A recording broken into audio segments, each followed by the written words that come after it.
Hello everyone. तो last time हमने पढ़ा था कि एपोप्टोसिस क्या होती है और उसके मेन काउजेज़ क्या हैं जिसके कारण एपोप्टोसिस होती है, वो सेल अपनी डेथ कर लेता है।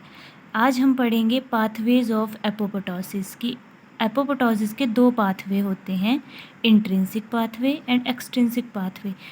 इंट्रिंसिक पाथवे मतलब कि जो एपोप्टोसिस है वो सेल के अंदर ही हो रही है, सेल के अंदर ही कोई प्रॉब्लम जनरेट हो गई और वहीं वो सॉल्व हो गई और वहीं सेल ने अपनी डेथ कर ली, उसी वजह से कुछ सिग्नल प्रोड्यूस हुए।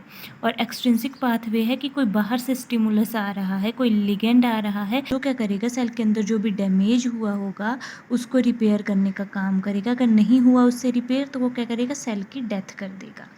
तो ये है इंट्रिंसिक और एक्सट्रिंसिक पाथवे के बारे में थोड़ा सा। अब हम आज इंट्रिंसिक पाथवे को डिटेल में पढ़ेंगे।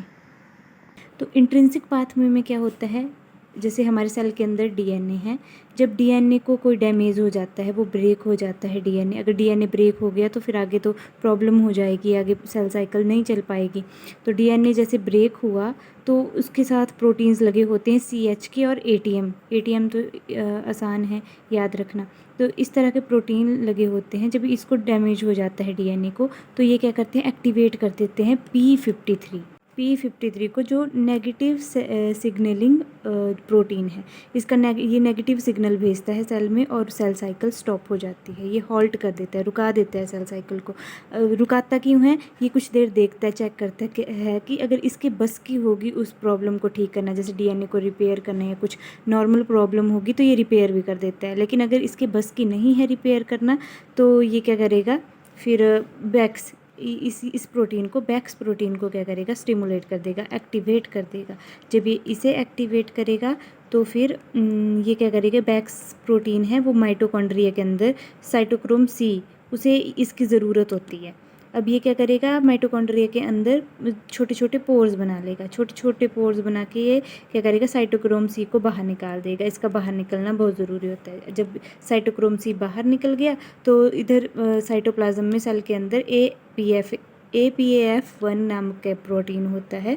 जब ये दोनों फिर आपस में मिलके, साइटोक्रोम सी माइटोकॉन्ड्रिया का और ये वाला प्रोटीन मिलके आपस में कॉम्प्लेक्स बना देते हैं। उस कॉम्प्लेक्स बनने के बाद वो कॉम्प्लेक्स क्या करेगा, जो प्रोकैरापेस 9 जो प्रोटीन है, जो कि साइटोसोल में सेल के अंदर ऐसे पड़ा होगा इनएक्टिव होके, वो कन्वर्ट हो जाएगा कैरापेस 9 में। और जब ये एक्टिवेट हो गया तो ये जो प्रोकैरापेस 3 भी इनएक्टिव पड़ा था साइटोप्लाज्म में, साइटोसोल में, वो कैरापेस 3 में कन्वर्ट हो जाएगा। और एक बार जब ये इसमें कन्वर्ट हो गया तो कैरापेस सी करेगा मेन काम। ये क्या करेगा, ये जो न्यूक्लियसिस एंजाइम है उसके साथ इनहिबिटर लगे होते हैं उसके, ये न्यूक्लियसिस एंजाइम का काम होता है, जो भी सेल के अंदर न्यूक्लियसिस है, मटेरियल है, उनको तोड़ना फोड़ना, उस सेल को ख़त्म कर देना, उन चीज़ों को तोड़ फोड़ के ख़त्म कर देना। तो इसके साथ भी इनहिबिटर लगा होता है। ये इसको काम नहीं करने देता है इनहिबिटर की, तो सेल की डेथ करवा दे। तो ये इनहिबिटर को ये क्या करता है, अलग कर देता है इससे। और ये जब इनहिबिटर हो जाता है अलग, ये हो जाता है फ्री न्यूक्लियस एंजाइम और ये आगे जाके फिर कर देता है सेल की डेथ, एपोप्टोसिस। तो ये था इंट्रिंसिक पाथवे। सेल के अंदर क्या होता है, अगर डीएनए डैमेज हो जाए तो ये प्रोटीन निकलते हैं, कॉम्प्लेक्सेस बनाते हैं, इनको एक्टिवेट करते हैं। कैरापेस 3 मेन रोल इसमें अदा करता है। ये क्या करते हैं, इनको इनहिबिटर को हटा देता है और इसको फ्री कर देता है और ये जाके सेल की डेथ, एपोप्टोसिस कर देता है।